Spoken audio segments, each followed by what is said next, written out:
Vanshika stood on the ground, staring straight out at the flat horizon line of the ocean. Suddenly, she looked up into the sky and spotted a tall lighthouse. The straight line from Vanshika's eyes to the lighthouse was her line of sight, and the upward angle it made with the flat horizon was the angle of elevation. Next, Vanshika looked down at the water and noticed a small fishing boat anchored in the sea. The downward angle from her flat horizon line down to the boat created the angle of depression. By knowing the height of her lighthouse and measuring that downward angle, Vanshika used trigonometric ratios to calculate the exact distance from the lighthouse base to the boat.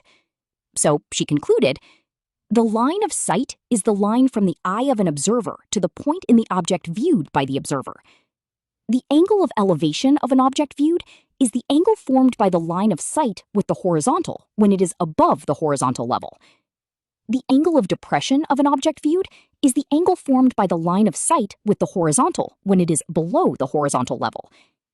The height or length of an object, or the distance between two distinct objects, can be determined with the help of trigonometric ratios.